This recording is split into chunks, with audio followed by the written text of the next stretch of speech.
स्वतंत्र विदर्भ राज्याच्या मागणीसाठी विदर्भ राज्य आंदोलन समितीने मिशन 2027 अंतर्गत डिसेंबर 2027 पूर्वी स्वतंत्र विदर्भ राज्य मिळविण्याचा निर्धार व्यक्त केला आहे।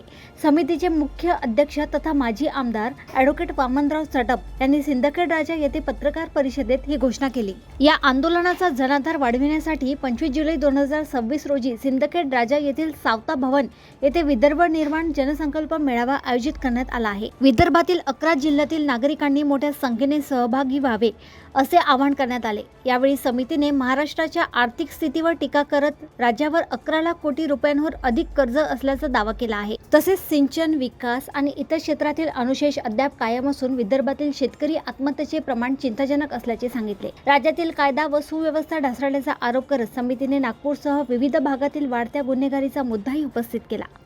विदर्भावरील अन्याय दूर करण्यासाठी स्वतंत्र विदर्भ राज्य हाच एकमेव पर्याय असल्याचा पुनरुच्चार यावेळी करण्यात आला। पत्रकार परिषदेला मुकेश मासुरकर, प्राध्यापक doctor PR Rajput, advocate Sureshrao Wankhede, Sambhaji Shirke, Megha Kotak, doctor Vandanatai Kakade यांच्यासह समितीचे अनेक पदाधिकारी उपस्थित होते। विदर्भ राज्य आंदोलन समितीने मिशन 2027 अंतर्गत 121 वर्षापासून म्हणजे 1905 पासून सुरू असलेली स्वतंत्र विदर्भ राज्याची मागणी कायम निकाली काढून नव्या पिढीच्या हाती विदर्भ राज्याची धुरा द्यायचा निर्णय घेतला आहे। आणि म्हणून जनजागरणता भाग म्हणून मेळावे आहे।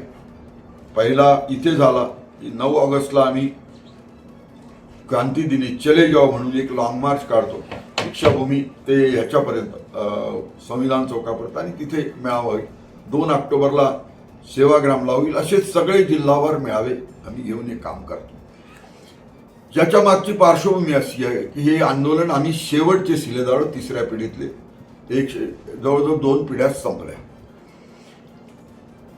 ज्या नागपूर कराराच्या आधारावर विदर्भातली जनता द्विभाषिक मुंबई राज्यात गेली त्यात जी 11 अभियोजनं दिली होती त्यातली 6 महत्त्वाची आहे। एक, विदर्भाची तत्कालीन लोकसंख्या 23% 1953 साली, म्हणून मराठी भाषिकाच्या राज्यात विदर्भातील जनतेच्या विकासाकरता भागाच्या विकासाकरता 23% अर्थसंकल्पातून निधी, 23% तंत्र शिक्षणातला विद्यार्थ्यांचा प्रवेश, 23% आमदारांमधले विदर्भातले मंत्री, 23% न्यायमूर्तींमधले वकिलांमधले न्यायमूर्ती आणि विदर्भात महाराष्ट्र मराठी भाषिकाच्या राज्याचं एक अधिवेशन नागपूरला, बाकी वर्णनात्मक आहे या तऱ्हेने। देशोन्नतीसाठी गजानन मेहत्रे यांची रिपोर्ट।